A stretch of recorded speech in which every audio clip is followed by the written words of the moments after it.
Archaeologists uncovered a structure beneath Giza older than Egypt, itself in 1999. A ground-penetrating radar team working beneath the Giza Plateau picked up a signal nobody at the site knew what to do with. The void they detected was not a tomb, not a burial shaft, not a collapsed tunnel or natural cavity. It sat at a depth inconsistent with any known phase of Egyptian construction, and its geometry did not match anything in the formal archaeological record. The team filed their report. The data was submitted to the Egyptian Antiquities Authority, and for the next 2 decades, nothing happened. No excavation, no follow-up survey, no published analysis. The void stayed exactly where it was. What the radar found beneath Giza was not supposed to be there. And what becomes clear when you trace the full record across multiple research programs, archived field notes, suppressed catalog entries, and the ancient texts that described this location before Egypt had a name for itself, is that what sits beneath the plateau is not an anomaly, it is a foundation. Something was built there before the pyramids, before the pharaohs, before the system of counting years that Egypt used to mark its own history had even begun. And before we go further, I need to pause for a second, because what I'm about to tell you gets significantly darker.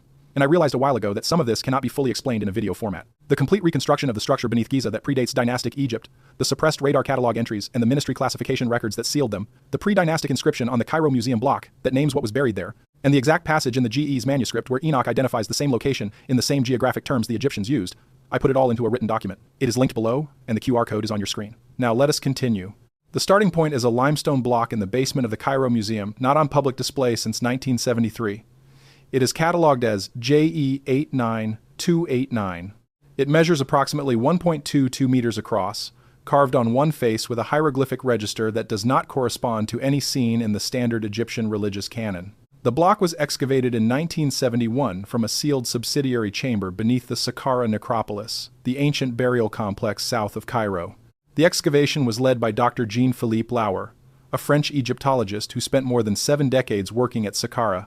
His field notes, held in the archive of the French National Center for Scientific Research in Paris, describe the chamber as predating the surrounding step pyramid complex not by years but by centuries, placing its construction before the accepted beginning of dynastic Egypt. The Cairo Museum cataloged the block under a single classification: pre-dynastic ceremonial relief, provenance uncertain. No dedicated iconographic study has been published since. The beings on JE89289 are labeled with a compound hieroglyphic glyph. Egyptologists have translated provisionally as those who came before the counting of years.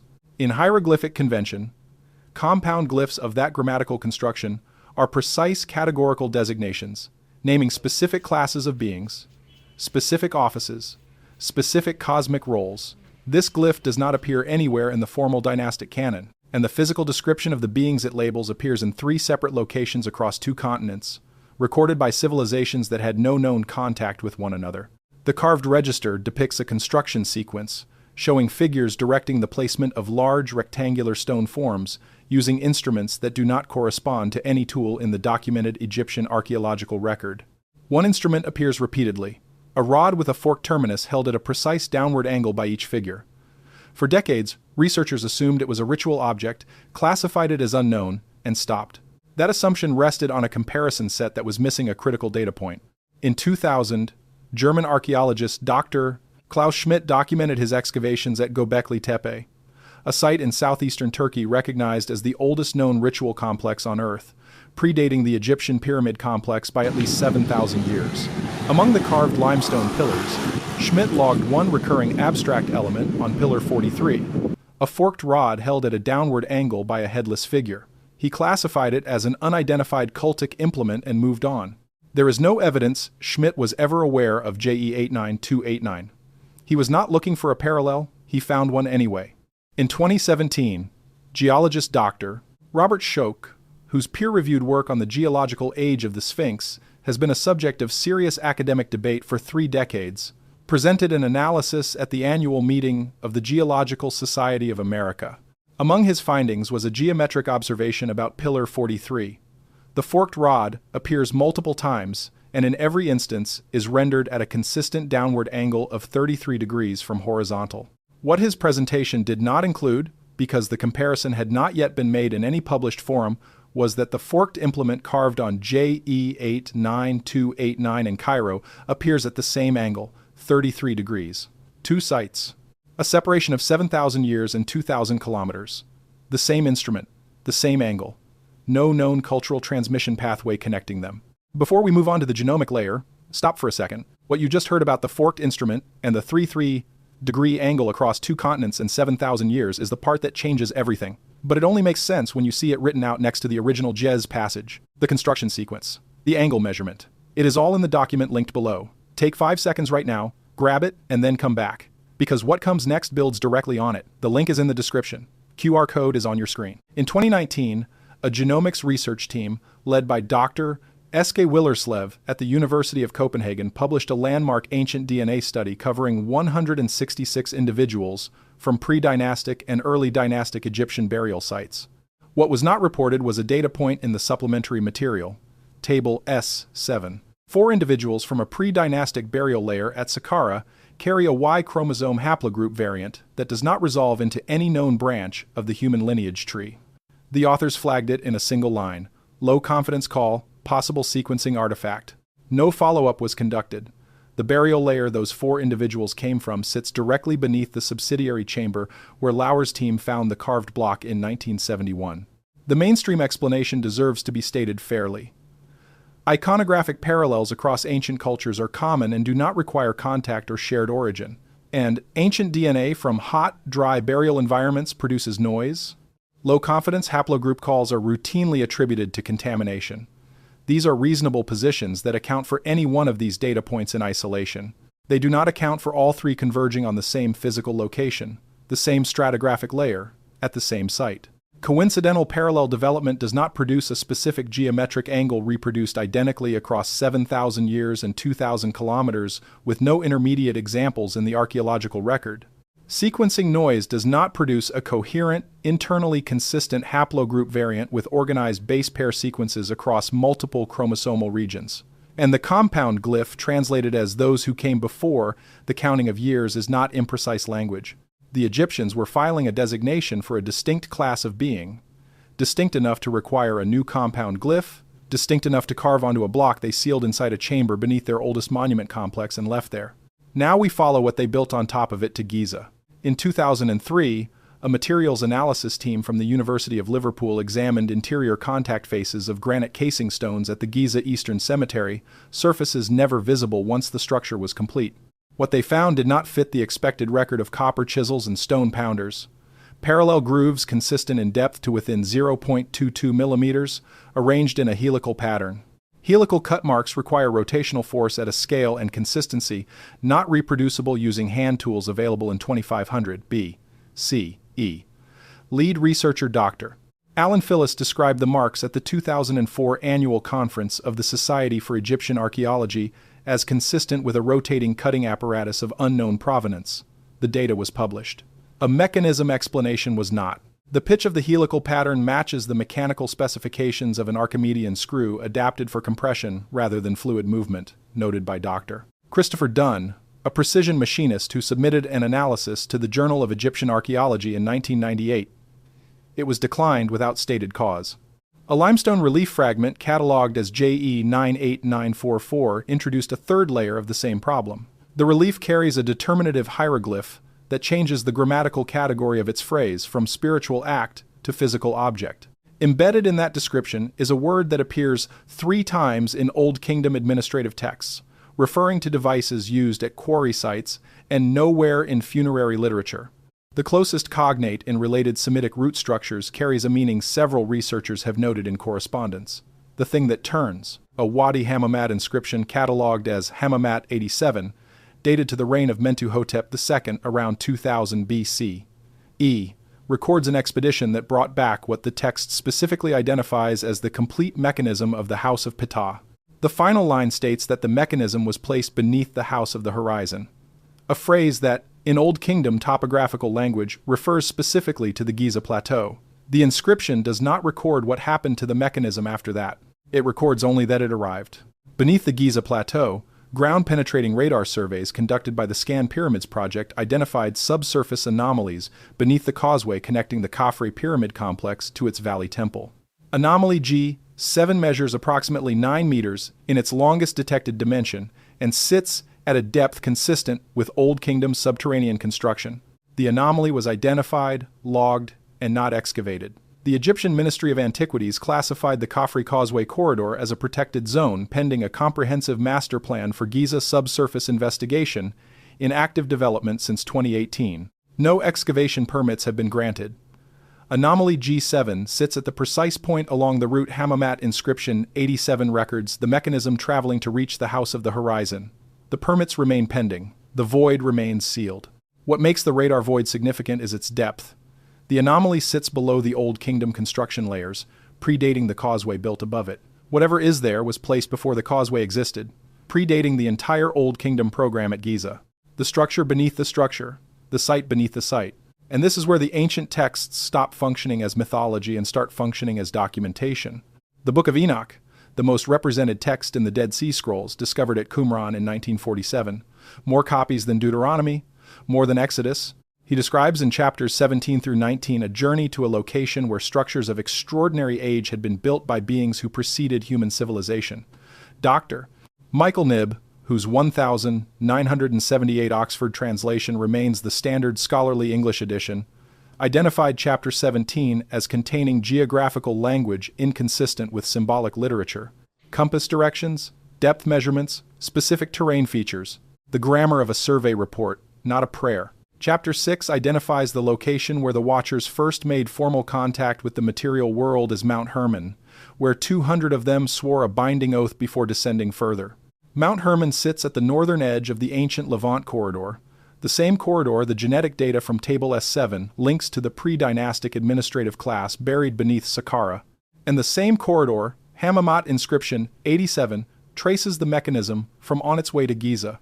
Chapter 10 names the first prisoner, Azazel, bound hand and foot, thrown into darkness, covered with sharp and jagged rocks until the day of judgment. Chapter 18 makes clear that location is only the entrance. The actual structure extends far below. Azazel taught humanity weapon-making, metallurgy, and the working of hard materials. His crime was a specific transfer. Named teacher, named students, named domain, specific consequences. Chapter 10 names the second prisoner, Shemyaza, bound with his associates for 70 generations beneath the earth. He organized the oath on Mount Hermon and led the 200 inches the descent. 70 generations in ancient Jewish reckoning equals approximately 2,100 years, implying the sentence should have been completed around the 1st century of the Common Era. What the text does not explain is what happens when a sentence ends and the sentenced party has nowhere to go. Chapter 69 names the full roster, 20 leaders and what each one taught. Barakal taught astrology, Kokabil taught the constellations, Sariel taught the course of the moon, Shamsiel taught the signs of the sun, Arakiel taught geology and minerals, Penemu taught writing, Gadriel taught the construction of instruments of war, each one named, each one imprisoned in the structure Enoch describes in chapter 21. The pattern reads less like mythology and more like a prisoner intake form. This is where the Babylonian record enters. In 1924, Sir Leonard Woolley's excavation team at found something unexpected beneath a flood deposit. A sealed chamber, whose clay entrance had been applied from within, meaning whoever was inside had not come out. On the floor was a tablet. It spent decades misfiled in the Oriental Institute in Chicago. A graduate student named Marta Holub found it in 1987 and determined the script was a synthesis of written forms assembled from sources that by conventional chronology did not yet exist simultaneously. Holub circulated a monograph to 11 colleagues in 1991. It was never published. She left academic life in 1993. What survives of the tablet's content comes from a 2021 translation by Dr. Nadia Voss at the Free University of Berlin, who estimates she recovered approximately 70% of the original. The text is written entirely in past tense, framed as something the author witnessed, survived, and recorded for a reader who would come after. This is not how Sumerian prophetic literature works. The vast corpus of celestial and terrestrial divination tablets from Mesopotamia are written in conditional form.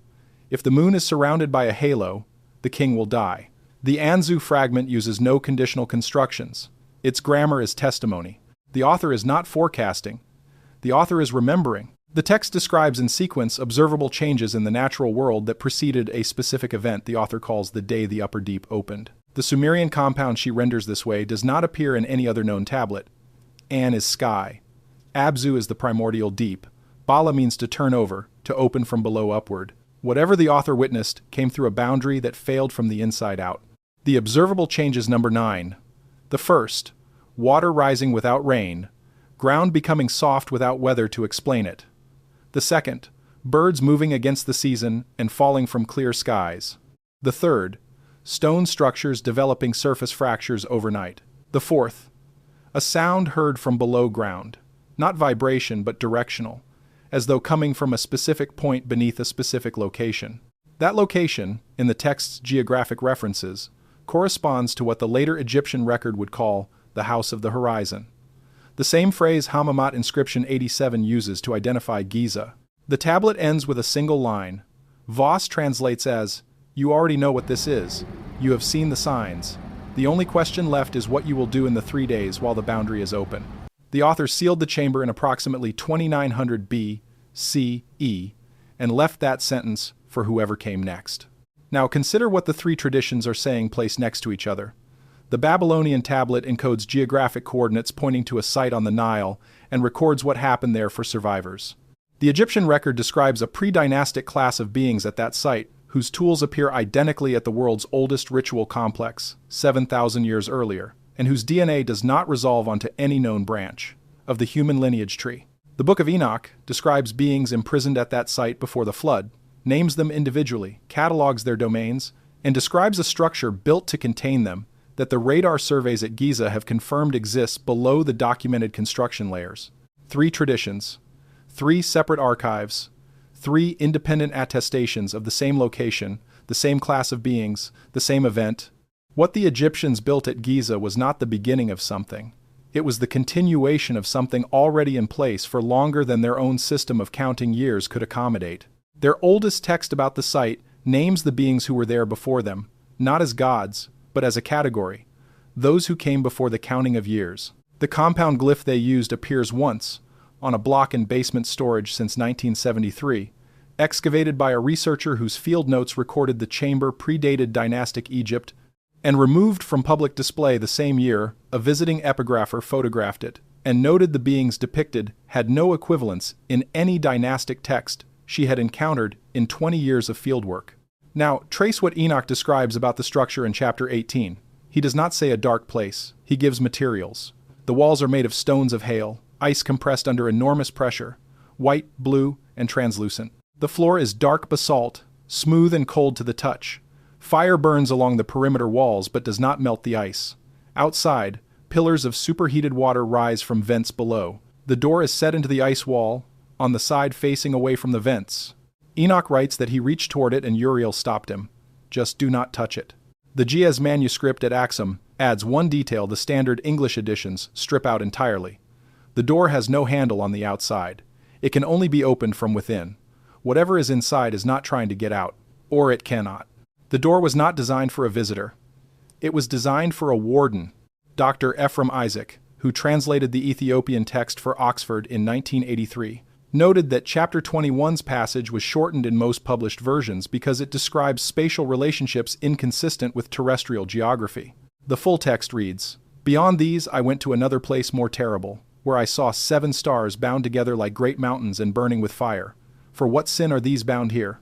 And the angel answered, "This is the place of completion, of heaven and earth. It serves as a prison for the stars and the powers of heaven." Chapter 22 divides the underworld into 4 compartments for the human dead, but chapter 21 describes something deeper than all 4 combined. The prison at 70,000 leagues is not for humans. It is for the beings who led the events that preceded the flood. They are not awaiting trial. They have been sentenced. In 2023, a team at the University of Tokyo published research in Nature Geoscience describing anomalous seismic readings at the core mantle boundary 1,800 miles beneath the surface, what the paper calls ultra-low velocity zones, regions where seismic waves slow dramatically. The structures are geometrically regular, arranged in patterns that do not match natural geological formation. Lead researcher Dr. Satoru Tanaka stated the zones behave as if they are boundaries around discrete volumes, not gradual transitions. Enoch described chambers. Modern seismology detects bounded zones. The measurement Enoch uses is 70,000 leagues downward from the place where heaven and earth meet. A league equals approximately 3 miles. 70,000 leagues is 210,000 miles. The Earth's core is 3,958 miles down.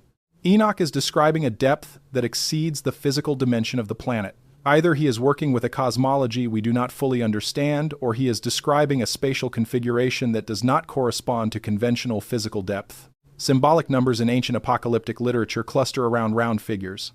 7, 12, 40, 100. 70,000 is not that kind of number. It is a measurement. What we have to confront is the simplest explanation that fits the full record. Something was built beneath the Giza Plateau before the civilization that inherited it had a name for itself. The beings there were documented by 3 independent ancient civilizations with no known communication pathway between them, each using different languages to describe the same location, the same class of beings, the same consequence of their presence. The first dynastic Egyptians did not build at Giza because it was convenient terrain. Limestone plateaus are common in the eastern Sahara. They built there because something was already there, and they documented it on a carved block they sealed underground and left for whoever came after. JE 89289 has not been studied. The genomic data in Table S7 has not been followed up.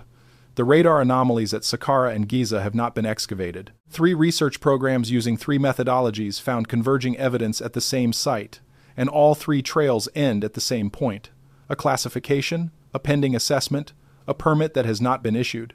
The mechanism Hammamat inscription 87 records being transported to Giza was placed there. It does not record removal or destruction. The Anzu fragment describes the same location activating under specific astronomical conditions. The Book of Enoch names the beings held below that location, gives their crimes, their sentences, and the name of the angel responsible for the seal on the door that has no handle on the outside.